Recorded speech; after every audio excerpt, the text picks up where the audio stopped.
So I think this is a bit of a different talk, less of a technical talk, but I thought it might be interesting to share some stylized experiences from my time in open source. I've been working in open source with as a user and a contributor maybe since 10 years. sktime started 5 or 6 years ago, and this session is also meant as a bit of an advice to anyone who is contributing to or even perhaps in a leading role in an open source project.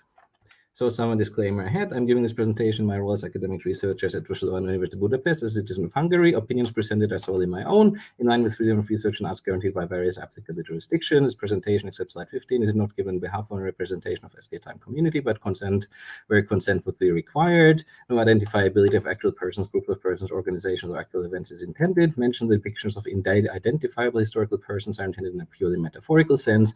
I acknowledge the code of conduct accessible to the PyData web page 30 minutes ago, and I'm giving the presentation in firm belief that is not in violation thereof.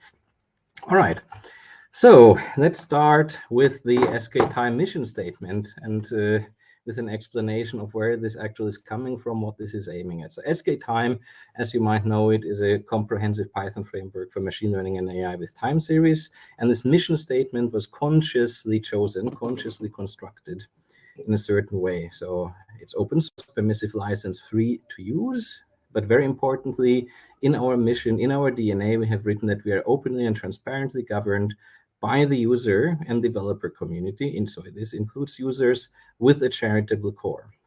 As a community, we want to be friendly, kind, and inclusive with an active commitment to fairness and equal opportunity.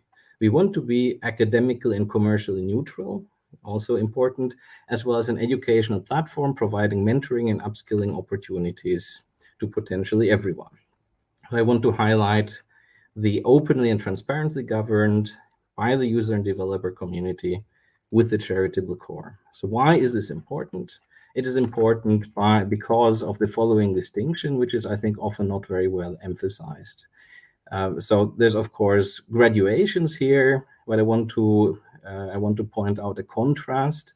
And in recent years, the market has gotten heated up quite a lot, and we see different models here. So commercial open source versus inclusive open source. And what do I mean by that?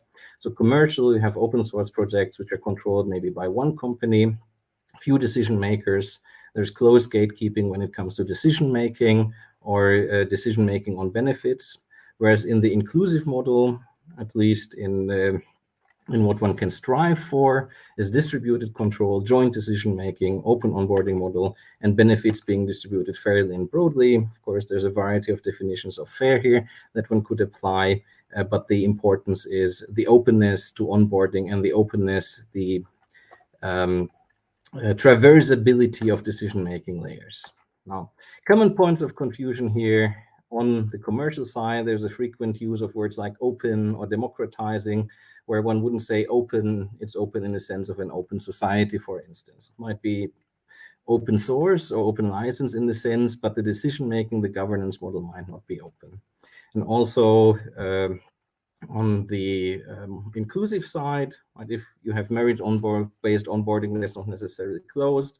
There is the free versus open software discussion historically, and I would see this is actually unrelated to this distinction here.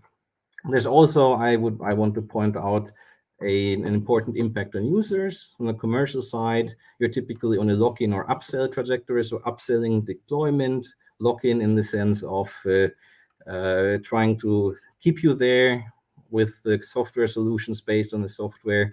There's an ecosystem fragmentation effect, in my opinion, commercial pressures making the provided solutions or the provided information not necessarily neutral. Whereas on the inclusive side, as I also would see it as a vision for sktime, it's a story of user and developer empowerment, integrative integration on the ecosystem level and on the contributor level. To give you some illustration of what commercial pressures could look like, let's look at how typical KPIs for a commercial open source project could look like. So KPI would typically include KPIs on contributor engagement, So stars, contributors, pull requests, user community engagement. And I'm mentioning this in the sense of, if you're looking at a company or a startup who uses open source as part of their business model, these might be the iron KPI that such a company or startup would be dealing with. So I'm not inventing this. This is, if you're familiar with, for instance, Silicon Valley startup circles, these are not unrealistic numbers here. Now, here's the question: why is it worth this amount of money? Why would anyone pay for this? Right?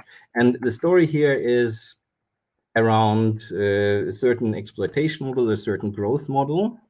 So of course we have the seed, which is an initial investment, create the open source project, get contributors on board, get users on board. Then the middle phase, it's called a strategy called product-led growth. So the idea there is to have the word on the project spread by itself. Users recruit more users, developers recruit more developers. There is a low entry barrier which attracts users and contributors alike, and users are used as salespeople here. It's called the product-led growth model, and this actually leads to exponential growth. In the best case, you get something like a unicorn dynamics. Now, of course, if you seed and you grow, at the end there is a harvest. So one potential end game here is when the growth plateaus, there's a harvest model there. You upsell, lock in users. If the project is owned by a small set of decision makers, investors, corporate, then this is a viable strategy. Lock in, upsell, or migrate.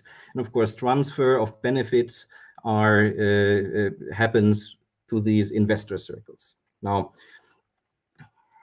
this is, I would also say, not an uncommon model, though in AI, machine learning, open source, I think it has been appearing only relatively recently.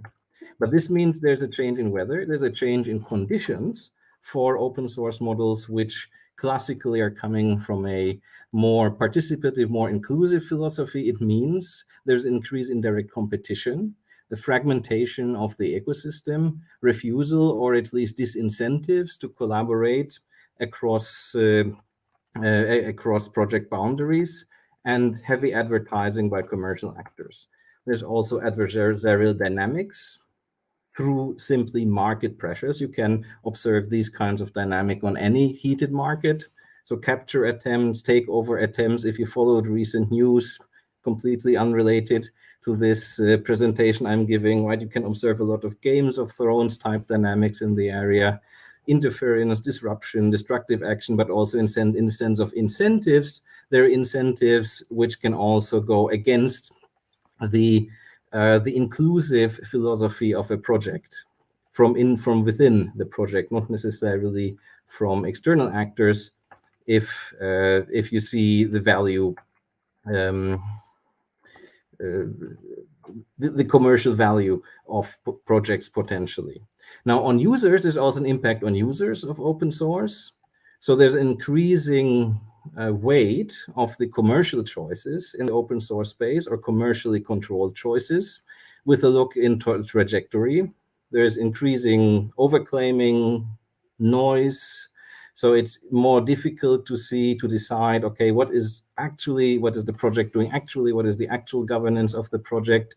And I would also diagnose a loss of sovereignty in the user, from the user perspective, because open source no longer guarantees, or use of open source no longer guarantees, that you actually remain independent with your internal software ecosystem, as perhaps it has been more the case in ages past.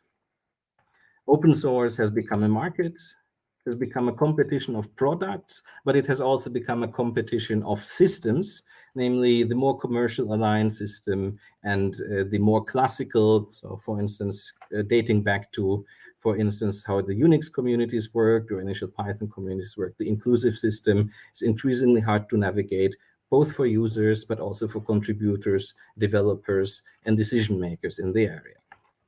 All right, so second part of this presentation, the storm is coming. It cannot be avoided.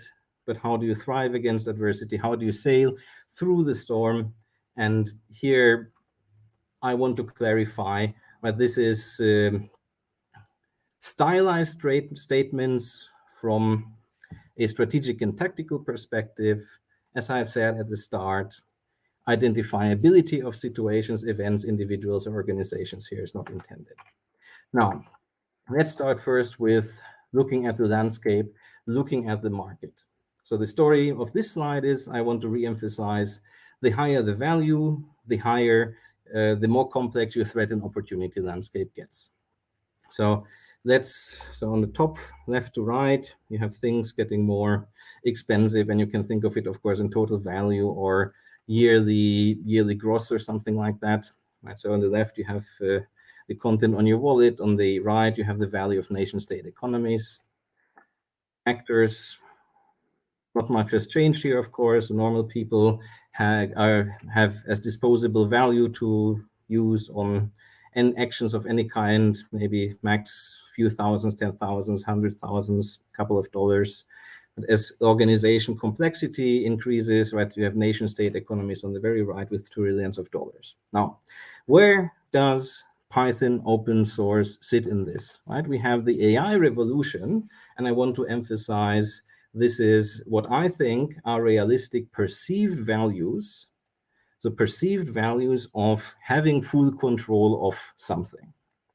Okay, so this is how I would currently localize the value of, say, certain types of AI data science open source projects in the landscape. So if you have a random Python package, maybe it's not worth much, but if it's already something with AI and it does not have a substantial user base, then the perceived value is already maybe 5-6 digits, right? Something like sktime, right? You see startups, you see startups which provide similar solutions, and you look at what have investors, how much money have investors thrown at the comparable solution, but which is now corporate controlled, and you're easily in the value of multiple millions of dollars. If you look at something like scikit-learn, well, it's hard to estimate, of course, but you could think you're already in ranges, right? You're in ranges which are comparable to contemporary open source based software unicorns.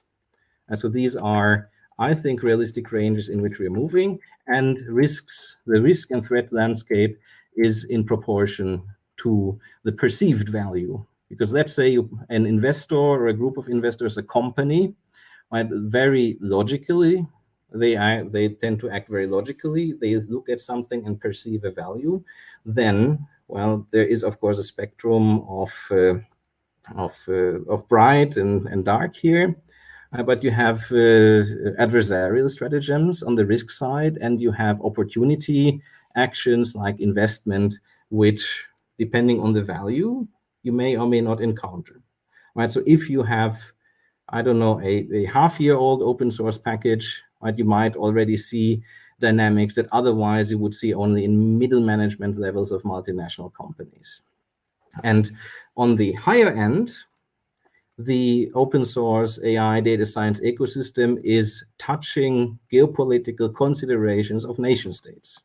That's also, I think, interesting to observe. So the perceived value is inflating. We're still not at the end of the AI and data science revolution. So the opportunity and threat landscape is also evolving. I also want to point out, if you're a user of one of these packages, you do have a vested interest in ensuring that the system is stable and sustainable, especially for inclusive governed packages, open packages, where the user is not a product, but the user is in fact a valued constituent of the community. All right, so now let's move on. I want to move on to, well, some stylized, tactical, you can call it. So if you're familiar with military thought exercises or scenarios, let's go through some scenarios here, what potential threat scenarios could look like, and what this implies based on scenario examples for your specific open source project and its management, if you're a contributor, if you're a user or a developer on the project. The one pattern, I think, which is most common, I want to highlight here is divide and conquer, or divide et impera, right, on the right hand. So you see Jules Caesar here. There's 3 stages to this pattern. So stage 1, infiltration, scouting, exploring rift potential. So common fracture points could be academia versus industry, old devs versus new devs, right? Minority, racism, fault lines, or geopolitical topics, which have nothing to do with the open source project, but people might still feel they need to start a discussion on these. Then stage 2 is divide. Energy is expended to divide the community of the open source project. It also has a side effect that energy is diverted within the community. So groups start constructing, infighting, and there is no energy available anymore to resist or preempt the conquest and consolidation. So this is a general pattern. Jules Caesar conquering Gaul, for example. But of course, readers of the various evergreens in the strategy and tactics literature will, of course, know that this applies also very much to corporate tactics and strategies. Countermeasures. Stage 1, of course, we have early detection. Stage 2, and that's very important because that is typically the stage of detection. Do not take the bait. It's important that within the community, right, if there might be emotional pressures, but it is important, for instance, to not take the bait, start infighting, and lose sight of what is happening around you in the market. In the conquest stage, usually it's typically too late because of the resource imbalance. If you're an inclusive open source community, you have a problem with the resource imbalance. You have much less, for instance, than a large or even a multinational company. So then, again, resistance is one option, but non-violent is important because any form of violence, aggression is taking the bait. If you know the history of Jules Caesar, in this specific one, violence also was a bad idea. Special cases. So number 1 scenario, here I would like to talk about, so let's play this through in the form of a military exercise. Again, identifiability is not intended, highlighting the importance of a robust legal and DevSec posture. So concrete form this divide and conquer could take. For instance, so let's suppose you are a small open source project and you're looking for public funding. And you send a proposal, but it gets altered in the last minute. And in fact, it turns out the grant agency themselves changes the public records in retrospect. So the money ends up with a different person than it should have ended up with. And that is then used to take control of the project. There is various noise around it and attempted board capture, which is simultaneous with an attack on the developer assets. In this scenario, if you play it out, what could work: immediate ejection of persons involved in the scheme, DevSec preparations. So let's suppose in this scenario it enables retaking of most key assets, and legal action against remaining key assets, which succeeds. And the user community might also step up in this case. But in this case could be unsuccessful. Of course, there's no way to know, but let's suppose this is how it plays out. Whistleblowing with the grant agency does not work. Complaints at the university. So going to all these external parties that in this case could help you does not help. So external COC process, for instance, as well. So this is a scenario where from within the community, the remedy has to come. Now, let's park this for a moment and see what it means for the posture, legal or otherwise, for the community. Second scenario, which will highlight the importance of robust independent arbitration. So let's suppose the following happens, that board of an open source related charity suddenly starts disseminating fake accusations against one or multiple persons in the community. And these accusations are of serious code of conduct violations along racial stereotypes. This happens without a code of conduct report having taken place and without any discussions with the accused having happened. Right? The person or persons get banned from a conference just days before the event, an event unrelated to the accusation, and libelous content is disseminated throughout the community. So the community might now think, oh, this one person has committed a serious offense and it plays on racial biases. So it might actually be racial stereotypes that are now being confirmed. Suppose the defense plays out in this case, the community starts its own proper code of conduct process, records are properly kept, video recordings consented are made, and other community members then step up and travel to the conference. So the presentation is actually held. And suppose in this scenario, the accuser tries to use the charity's own code of conduct process, but who replies? Well, the same person who disseminated these accusations. And the conference, contacting the conference results in verbal threats. And it's later revealed that, in fact, the charity has done this multiple times in the past, or in variations of this. So one could think there is method, not an accident. Right. Recommendations for open source communities. First, for the community itself, stay safe, stand together, look out for each other. It is important that you have internal, robust arbitration processes, so functioning code of conduct. Arbitration committee is important. Put processes in place, play it out with scenarios like this. What happens if? Test it in peace times, and ensure that there's robust mechanisms for independent investigations and appeals. It's also interesting that from a strategic perspective, arbitration mechanisms are common first targets, or you could tactically think they are. It's important to look out for individual safety. So keep contact with your support network outside the context. Family, friends, feel free to discuss things with them. They might be your source of energy and mental health. And monitor your own mental health, know what is gaslighting, know what is burnout, and watch for emotional activation, because if it compels you to fast shot reactions, these reactions are usually not in your favor. Do not be a bystander. Avoid side taking or blaming. Learn about nonviolent de-escalation and intervention.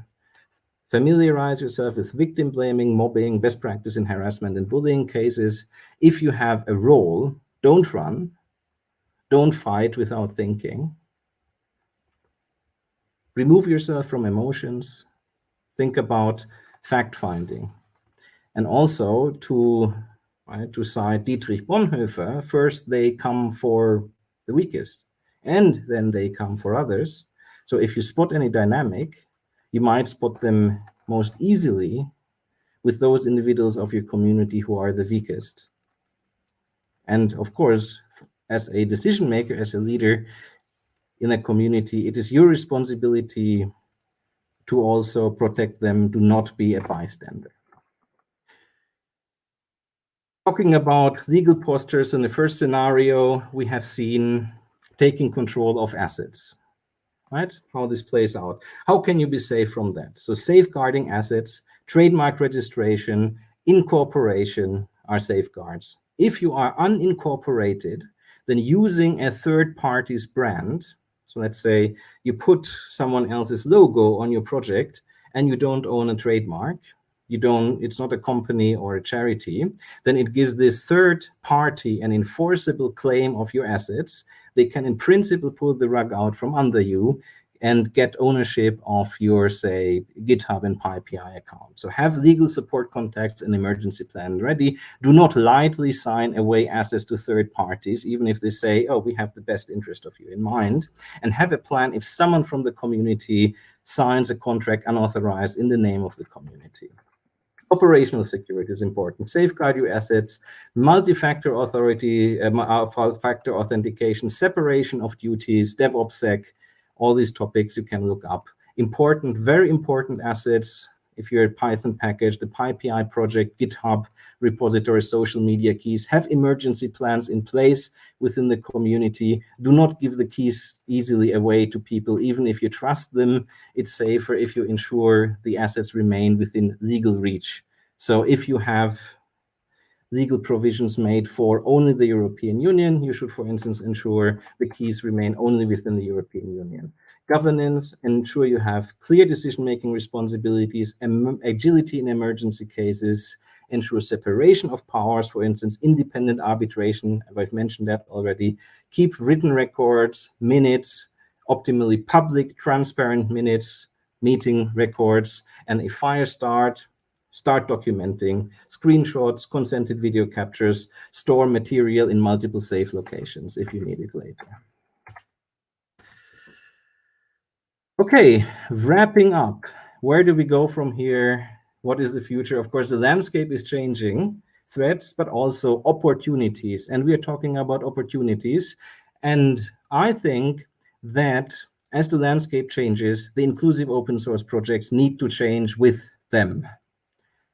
And inclusive means we need you. You cannot wait for other people to take responsibility for you. It means you who are watching this video or present in this talk. Step up, contribute to operations, to coder funding, functioning of the communities, and you can be assured I'm speaking on this slide specifically for the sktime community. If you need our help, if you want to leverage the experiences that we have as a community, you have our help if you need it. Our mission, I want to reiterate, is to be open and transparently governed. We are by the user and the developer community, for the user and developer community. We have a charitable core and have committed to disseminate, distribute benefits fairly. To some extent, it is already it is still in construction, but this is where we want to get to. We see our users, we see our contributors as constituents, not market potentials. We are currently moving towards a lean, inclusive setup for our community. We would love to talk to other inclusive open source communities, to connect, to interoperate. We invite you to join us to truly democratize AI in the sense of the word. We're inspired by the Wikipedia model currently, but of course, any ideas, any input, any contributions are appreciated, right? Creating republics takes some engineering thinking here, some mechanism thinking, and it needs to be a collaborative effort. Watch this space, follow us on LinkedIn, join our Discord. You can find our Discord if you go on the sktime GitHub, and message us, of course. sktime, the community council, you can easily find us on Discord if this presentation has hopefully inspired you. Thank you very much.